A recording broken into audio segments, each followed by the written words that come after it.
Welcome to Telangana times news 24. ఈరోజు journalist ముసుగులో ఉన్న ఒక మోసగాడు రాజకీయ నాయకుల్ని, ప్రభుత్వ ఉద్యోగుల్ని ఇన్ఫ్లుయెన్స్ చేసి అక్రమ మార్గంలో ఎట్లా లబ్ధి పొందుతున్నాడో దానికి సంబంధించిన విషయం పైన అనాలిసిస్ చేద్దామండి, విశ్లేషణ చేద్దాం. ముఖ్యంగా గత కొన్ని సంవత్సరాల నుంచి పివి రావు అనే వ్యక్తి రిపోర్టర్గా పనిచేస్తున్నాడు, సీనియర్ రిపోర్టర్గా. ఆయన గురించి చెప్తామండి. ఇక్కడ చూశారు కదా, ఈ వ్యక్తి పేరు 10 టీవీ పివి రావు.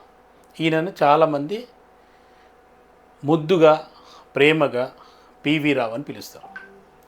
ఏ రకంగా అయితే ముద్దుగా, ప్రేమగా పిలుస్తారో ఈయన అదే మాదిరిగా ప్రేమగా గొంతు కోసేస్తాడు.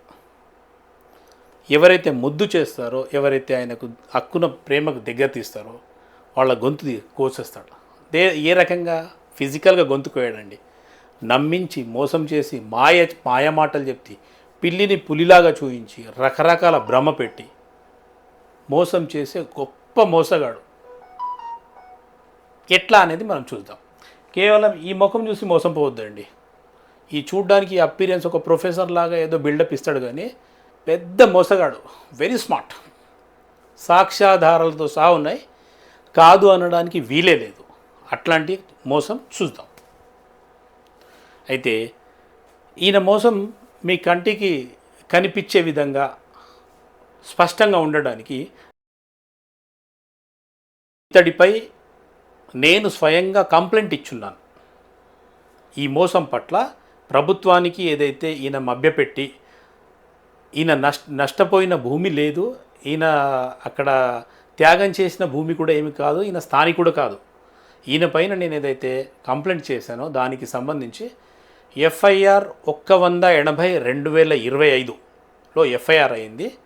దానికి ఈ ఇన్ఫర్మేషన్ పనికొస్తుంది, ఈ ఇన్ఫర్మేషన్ చక్కగా అర్థమవుతుంది, ప్రజలకు కూడా ఈ మోసాలు తెలవాలా.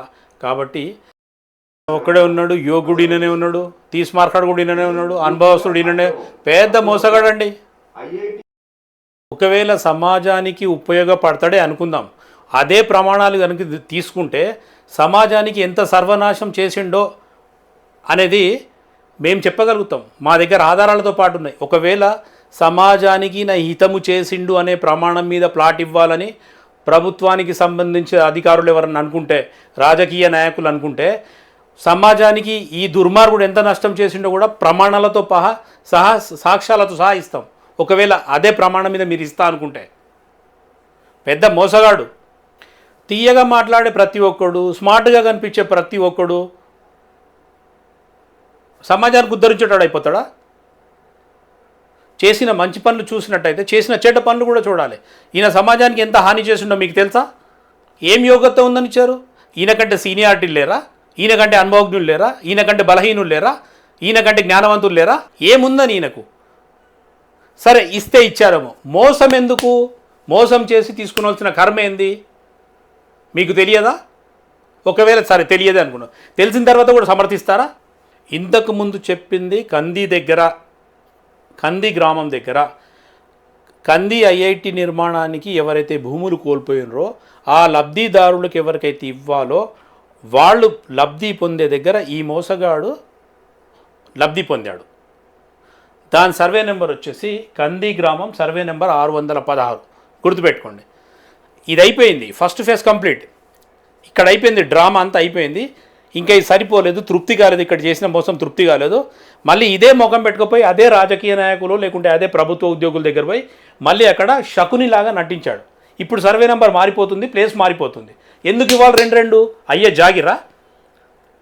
ఆయనకు ఒక్కరికి ఏమైనా రాసి ఇచ్చినరా? వేరోళ్ళు లేరా? మనుషులు కారా? యోగ్యత లేదా? అడిగేటోడు లేడా? ఎవరికంటే వాళ్ళు పంచుకుంటా పోతారా? మీ జాగిరా ఇస్తారా? మరి మాకు కూడా ఇస్తారా? సరే, నన్ను వదిలేసేయండి. నాకు అసలు గవర్నమెంట్ నుంచి ఏ రకమైన బెనిఫిట్ అవసరం లేదు.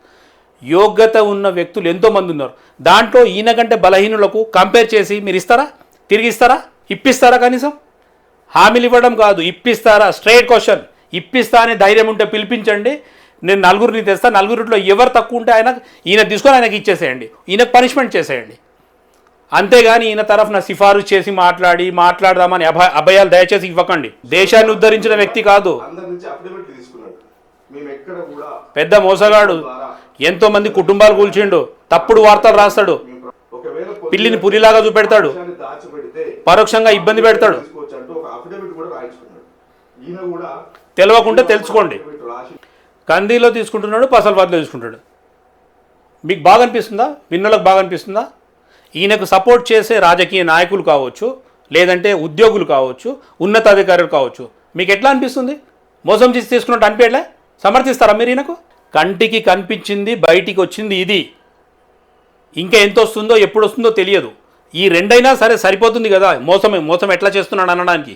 అంతకంటే ఇంకా పూర్తిగా ఒక 200 పేజ్ బుక్ రాయాలా ఈయన మోసాలని? ఇంకా ఎవ్వరు తీసుకుంటలేరా అండి? ఈయన ఒక్కడున్న ప్రపంచంలో ఈ పనికిరాని ఫిలాసఫీ చెప్పొద్దండి. ఈ మోసగాడు చేసిన మోసం మీ దృష్టికి వచ్చింది, మీరు చర్యలు తీసుకోవాలి. That's all. వేరేళ్ళని కంపేర్ చేసి ఆయన 3 తీసుకున్నాడు, ఈయన 4 తీసుకున్నాడు, ఈయన 40 తీసుకున్నాడు, ఈ ఫిలాసఫీ చెప్పొద్దు. ఒకవేళ మీకు అట్లా ఏమని తెలిస్తే మీకు చేతనైతే చర్యలు తీసుకోండి, అంతే తప్ప అది చూపించి ఈయన చిన్న మోసగాడని చెప్పే ప్రయత్నం చేయొద్దండి. కలెక్టర్ శరత్ గారికి తప్పుడు ప్రమాణ పత్రం ఇస్తే దాని మీద ఎంక్వైరీ చేసే కనీసం ఒక బేసిక్ చర్యలు చేపట్టలేదండి మీరు. ఒక కలెక్టర్కు ఈ వ్యక్తి తప్పుడు ప్రమాణపత్రం, గతంలో నేను ప్రత్యక్షంగా కానీ పరోక్షంగా కానీ ప్రభుత్వం ద్వారా యాజ్ ఎ జర్నలిస్ట్గా నేను ఏమీ లబ్ధి పొందలేదని ఒక డిక్లరేషన్, ఒక అఫిడవిట్ ఇస్తే ఆ తప్పుడు ప్రమాణపత్రం ఇచ్చిందని మీ దృష్టికి వస్తే అది నిజమా కాదా అని ఎంక్వైరీ చేయలేనంత ప్రేమ అయింది ఈయన మీద మీకు. అట్లాగే అందరు ఇచ్చేస్తే అట్లా చేస్తారా? మరి సమర్థిస్తున్నారా మీరు? ఈరోజు ఇప్పుడు పసల్వాది దగ్గర ఏదైతే ఈయన లబ్ధి పొందిన ప్లాట్ ఉందో దాని వీడియోస్ చూపిస్తున్నాయి. ఈరోజు తేదీ గుర్తుపెట్టుకోండి. ఈరోజు వచ్చేసి 13/5/2025. కరెక్ట్గా 2 రోజుల క్రితం నేను అక్కడ పోయి వీడియోస్ తీసుకొచ్చాను. ఆ వీడియోస్ నేను ఇప్పుడు చూపిస్తాను, చూడండి. ఈ వీడియోస్ చూసిన తర్వాత నేను మీకు కొద్ది ఇన్ఫర్మేషన్ షేర్ చేయాలనుకుంటున్నాను. సంగారెడ్డి పసల్వాది గ్రామంలో ఈ రోజుకున్న పరిస్థితి అండి. ఎక్కడైతే ఆయన లబ్ధి పొందాడో ఆ ప్లాట్కి సంబంధించిన వివరాలు చూస్తున్నాను. ఇది ఆయన లబ్ధి పొందిన ఓపెన్ ప్లాట్. ఇల్లు కట్టుకోవడానికి ప్రభుత్వంచే ఇచ్చిన స్థలం. ఇల్లు కాదు, గుర్తుపెట్టుకోండి, ఇల్లు కాదు. ఎట్లాంటి కట్టడం లేదు, కేవలం కాంపౌండ్ వాల్ వేసి ఉంది, లోపలంతా ప్లేన్ ఉంది, అంతా ఇక్కడ చూశారు కదా. ఒకవేళ ఇది కట్టడం అని పొరపాటున ఎవరని అంటే దానికి సంబంధించిన మొత్తం ఖర్చు మేము తెలంగాణ టైమ్స్ న్యూస్ 24 తరఫున పెట్టుకుంటాము. ఏ రకమైన ఎక్స్పర్ట్ని తెచ్చుకోవచ్చు, అక్కడ ఏమైనా కట్టడం ఉందా లేదా అనేది దానికి సంబంధించిన ఖర్చు మొత్తం మేము పెట్టుకుంటాం. మొత్తం కేవలం ప్లేన్ ల్యాండ్, ఏ రకమైన ఇల్లు కట్టడాలు అక్కడ లేవు. అక్కడ డ్రైనేజ్ కానీ, వాటర్ కానీ, పెంకుటిల్లు కానీ, రేకుల షెడ్లు కానీ ఏమీ లేవు. కేవలం కాంపౌండ్ వాళ్ళగా జస్ట్ ఆ స్లైడ్స్ మాత్రమే ఉన్నాయి. మిగతా ఏ రకమైన కట్టడం లేదు. దానికి ప్రత్యక్ష సాక్షి నేను. కొన్ని సంవత్సరాల నుంచి అట్లాగే ఉంది ల్యాండ్. ఏ రకమైన కట్టడం లేదు. ఎందుకు దీన్ని ఎంత ఖచ్చితంగా చెప్తున్నానంటే దీంట్లో కొంతమంది అధికారులు వీళ్ళ ద్వారా అవినీతికి పాల్పడి, కొంతమంది ద్వారా ప్రభావితమై సాక్షాత్తు తెలంగాణ హైకోర్టుకు తప్పుడు వివరాలు తెలియజేసిన ప్రభుత్వాలు దీంట్లో ఉన్నారు. ఎవరెవరనేది నేను మీకు సాక్ష్యాధారాలతో అతి తొందరలో ఒక వీడియో రిలీజ్ చేయబోతున్నాను, చూస్తారు.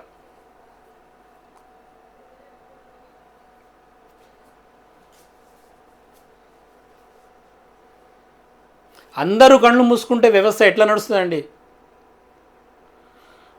గ్రామ panchayat secretary, MRO, RDO, DRO, collector, ఎవరంటే వాళ్ళు అంతే ఇష్టం ఉన్నట్టు. ఇంకో కోణం నుంచి తీసిన స్థలాలండి అవి. స్థలం ఏదైతే ఉందో అది మీకు అవగాహన కనిపించాలా, అసలు వాస్తవంగా ఆ పొజిషన్ ముందు తెలవాలా, దాని నేచర్ తెలవాలా అని వీడియో చూపిస్తున్నాను. లేదంటే ఒకవేళ ఈ సాక్ష్యం కనుక లేదనుకోండి, అక్కడ 10 అంతస్తుల బిల్డింగ్ ఉంది, 5 అంతస్తుల బిల్డింగ్ ఉంది, అక్కడ ఎయిర్పోర్ట్ ఉంది, ఇంకేదేదో అంటారు.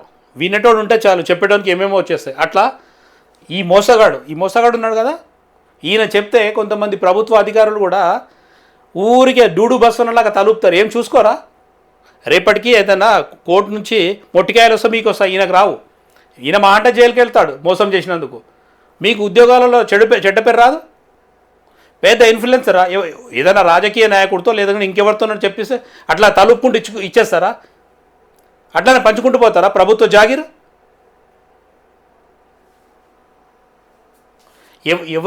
ఎవరి మీద మీ కోపం అని మీరు అనుకుంటుండొచ్చు, ఎవరి మీద కాదు. ఇట్లాంటి మోసగాళ్ళు మీ మీద ప్రభావం చేస్తే వెనక ముందు చూసుకోకుండా డూడు బస్వన్నలాగా ప్రవర్తిస్తున్న ప్రభుత్వ ఉద్యోగుల మీద రాజకీయ నాయకులు చెప్తే వాళ్ళ ఒత్తిడికి లోనయ్యి వెనక ముందు చూసుకోకుండా ఇట్లాంటి కేటాయింపులు చేసే మీ మీద ప్రమాణాలు, అర్హత ప్రమాణాలు ఏమున్నాయో అవి కరెక్ట్గా చూసుకోకుండా కేటాయించే మీ మీద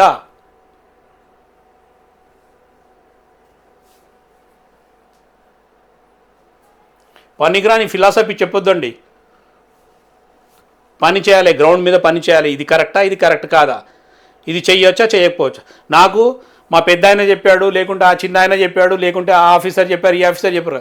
అసలు రూల్ ఏముంది, రూల్ ప్రకారం ఎట్లా ఇవ్వాలా, ఇవ్వచ్చా లేదా, అర్హత ఉందా లేదా, ఒకవేళ ఉంటే అర్హత ఉంటే ఆ ప్రమాణాలు ఏంటి అన్నీ చూసి ఇవ్వాలి. నేనేదో 10 మందితో పెద్ద మనుషులతో చేయిస్తానంటూ ఇచ్చేస్తారా నాకు అర్హత లేకున్నా? నేను ఒక దగ్గర మోసం చేసి వచ్చేసి అదంతా కప్పిపుచ్చేసి మీ దగ్గర ఇంకొక ప్రమాణపత్రం ఏంటో ఇచ్చేస్తారా? ఎనీహౌ ఫ్రెండ్స్, మిత్రులారా, నేను చెప్పేది ఏంటంటే అర్హత ప్రమాణాలు దాచిపెట్టి ఎవరో పెద్ద తలకాయలతో ఇన్ఫ్లుయెన్స్ చేసి ప్రభావితం చేసి అర్హత ఉన్నా లేకున్నా ఒక దగ్గర మోసం చేసి వచ్చి ఆల్రెడీ ఒక కేసులో ఒక అక్యూజ్డ్గా ఉన్న ఈ వ్యక్తి ఇంకో దగ్గర ప్లాట్లు లబ్ధి పొందడం ఏంటండి? ఇది ఒక హద్దు అదుపు ఉండాలా? ఏమిటి అసలు ఏంది ఇది? ఎక్కడ పోతుంది సమాజం? అంటే ఒకవేళ ఈయన గనక ఈ మోసగాడు గనక మీకు ప్రభావితం చేస్తే ఏదంటే అది వింటారా? అర్హత ప్రమాణాలు చూడరా? సీనియారిటీ చూడరా? ఎలక్ట్రానిక్ ఛానల్ పెద్దదైతే దాని వెనకాల పెద్ద మనుషులు ఉంటే ఇచ్చేస్తారా? ఒక దగ్గర ఆల్రెడీ తీసుకున్నాడు అని తెలిసిన తర్వాత కూడా ఇంకోటి ఇస్తారా? ఇంకా మనుషులు లేరా? ఇంకా జర్నలిస్టులు లేరా? అర్హత కలిగిన జర్నలిస్టులు లేరా? అమాయకులు లేరా? అనుభవం ఉన్నోళ్ళు లేరా? జ్ఞానం ఉన్నోళ్ళు లేరా? 20 సంవత్సరాల నుంచి చేస్తున్నారండి. అక్రెడిటేషన్ కార్డు ఉంది, అన్నీ ఉన్నాయి, అర్హులు ఉన్నారు, స్టాఫ్ రిపోర్టర్స్ ఉన్నారు. వాళ్ళకి లేని అర్హత ఈయనకి ఏమొచ్చిందండి ఇంకో ప్లాట్ ఇవ్వడానికి? ఏమన్నా బిస్కెట్లా ఇష్టం వచ్చినట్టు పంచడానికి? కాబట్టి అధికారులకు కానీ ఇంకెవరికైనా తెలియజేసేందంటే ఈ మాట్లాడే విధానం వెనుక నా ఆవేదన ఏంటంటే ఈ మోసగాడి వల్ల ప్రభావితమై కొంతమంది ఈ రకమైన తప్పుడు పనులు చేస్తున్నారనే ఆవేదన తప్ప మీ మీద కక్ష కట్టాలని లేదంటే మీ మీద ఈ రకంగా ఈ అగ్రెసివ్గా మాట్లాడాలనే కానే కాదు. దయచేసి మిత్రులారా, ఏదేమైనప్పటికీ ఈ మోసగాడు చేసిన ఈ మోసాన్ని కంది ఐఐటి దగ్గర సర్వే నెంబర్ 616లో 200 గజాల ఇంటి స్థలం పట్టా నివేశన పట్టా ఆల్రెడీ తీసుకున్నాడు. దాని మీద కేసు ఉంది. దానికి ఎఫ్ఐఆర్ నెంబర్ వచ్చేసి పిఆర్ పల్లి రూరల్ పోలీస్ స్టేషన్లో ఎఫ్ఐఆర్ నెంబర్ 180/225 అక్యూషన్ నెంబర్ 1 ఈ మోసగాడు. ఎట్ ద సేమ్ టైం ఈ మోసగాడు పసల్వాది గ్రామంలో 599 సబ్ నెంబర్ ఉంది. జస్ట్ నేను ఇక్కడ మీకు చూపించడానికి 599 సార్ సబ్ నెంబర్ ఉంది. దాంట్లో 200 గజాలు. ఈ 200 గజాలు ఒక 10-20 అట్టి కావచ్చు, అక్యురసీ కాదు. మొత్తానికి దీంట్లో ప్లాట్ నెంబర్ 1 ఏదో తీసుకొని ఉన్నాడు. ఆయన ఇల్లు కట్టుకున్నాను అంటున్నాడు. ఈయన ఇల్లు కట్టాడా, ఆడ పెంట ఉందా, ఆడ మామూలుగా ఒక ప్లేన్ ల్యాండ్ ఉందా అనేది అతి తొందరలో మీకు తెలియబోతుంది. దీని మీద ఇంకా ఏమేమి చేశారనేది మీకు ఇంకో వీడియోలో నేను తెలియజేస్తాను. అంటే క్రిమినల్ చర్యలు ఎంతవరకు చేసినా సరే, ఒక కలెక్టర్కు తప్పుడు ప్రమాణాలు ఇచ్చినా సరే, తప్పుడు నివేశన పట్టాపత్రాలు తయారు చేసినా సరే, తెలంగాణ ఏర్పడకముందు తెలంగాణ ఏర్పడేసి కంది మండలం లేనప్పుడే కంది మండలాన్ని తయారు చేసి, సంగారెడ్డి జిల్లా లేనప్పుడే సంగారెడ్డి జిల్లాను తయారు చేసి, ఇష్టం ఉన్నట్టు ఏలినోనికి ఏలుకున్నంత అంటే ఇట్లాంటి వాళ్ళకి ప్రోత్సహిస్తారా మీరు? ప్రోత్సహిద్దామా చెప్పండి. ఒక్కడిని ప్రోత్సహిస్తే 10 మంది వస్తారు. కాబట్టి ఖచ్చితంగా అడగాల్సిన పని ఉంది, చర్యలు తీసుకోవాల్సిన బాధ్యత మీద ఉంది. ఒకవేళ మీరు చర్యలు తీసుకున్నట్టయితే ఇట్లాంటి 10 మంది సమాజంలో పుట్టుకురావడానికి ముఖ్య కారకులు మీరే, సాక్షాత్తు మీరే. అది రాజకీయ నాయకులైనా కావచ్చు, లేదంటే ఇతనికి సపోర్ట్ చేసిన ప్రభుత్వ ఉద్యోగులైనా కావచ్చు. సమాజానికి పట్టిన చీడ పురుగుల్ని పెంచే క్రమంలో ఆ పాపం మీదే, తర్వాత మీ ఇష్టం. ఈ విషయంపై పోరాటం కొనసాగుతుంటుంది. మరొక వార్తపై విశ్లేషణ చేసుకుంటూ అతి తొందరలో కలుద్దాం. జై హింద్.